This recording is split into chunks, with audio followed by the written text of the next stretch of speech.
Welcome back. At just 18 years old, Kylie Law had a stroke due to an undiagnosed condition she's had since birth. More than a year later, the competitive rower is still recovering, and she's determined to live out her dreams. Nancy Chen has the story. My boat is right here. Kylie Law is a competitive rower for Boston University, one of the top teams in the nation. But her athletic future was once far from certain after she had a stroke at just 18. There were no warning signs at all.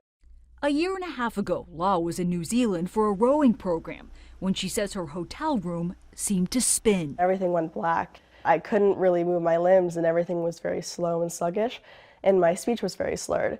I got to the door, opened it with the last of the energy that I had, and screamed for help at the top of my lungs over and over again. An MRI confirmed an ischemic stroke. Doctors told Law part of her brain died. A blood clot had cut off the blood supply to an artery in her cerebellum, the part of the brain responsible for balance and coordination. You're so used to using your body as an athlete. What did it mean to you that you weren't able to even fend for yourself for eating? At this point, I couldn't even get up to walk to the bathroom without help. I couldn't even speak. My speech was still slurred for about a week or more after. It was just terrifying thinking that I wouldn't be able to do that in the future. Doctors later discovered she had an undiagnosed but common congenital heart condition affecting about 20% of people called Paton-Freeman-Ovalle, or PFO.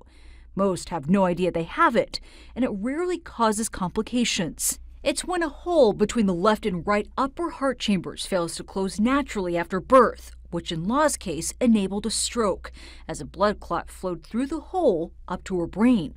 It essentially has to be a perfect storm for everything to come together. Exactly. Dr. Adam Small is a cardiologist at NYU Langone who specializes in congenital heart conditions. Fortunately, for most of us with PFOs, we're never going to have a stroke and everything will be okay. These stories highlight how scary these things can be, but I think also I want to remind people that they are rare. As part of her recovery, Law underwent a non-invasive procedure to close the hole in her heart. Although she still has residual effects from the stroke today, the now 20-year-old has settled into a new normal. My whole right side is affected and weakened, so I used to be right-handed. I'm a lefty now, so I'm ambidextrous and mostly left-handed. You had to teach yourself that, essentially. I did have to teach myself that, yes. Did you think this might be permanent? Well, I knew that it does happen, but at the time, I just almost immediately thought to myself, like, this won't be me. And she's proved that. Just 10 months after her stroke, Law helped row her team to second place in the national championships. Nancy Chen, CBS News. There are red tomatoes and green tomatoes, but would you sink your teeth into a purple one? A California company is bioengineering the fruit and claims that color comes with some real benefits.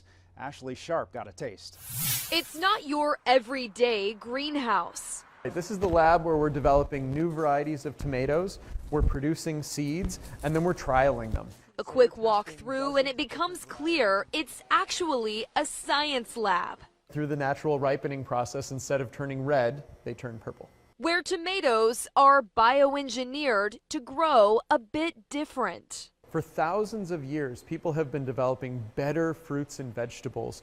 Nathan Pumplin runs Norfolk Healthy Produce. Our founder, Professor Kathy Martin, developed a special way using bioengineering to make a high antioxidant purple tomato. The unique purple pigments are ripe with health benefits.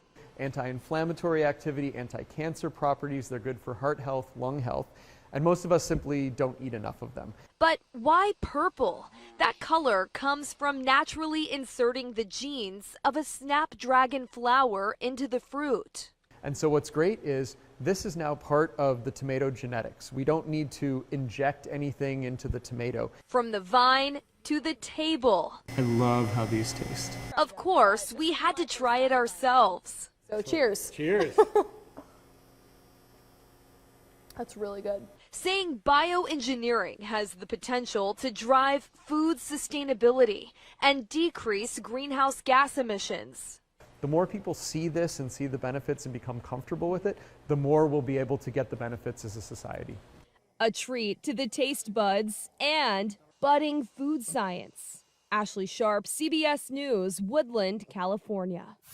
That's this week's Eye on Health. I'm Bradley Blackburn. Thanks for joining us, and be well.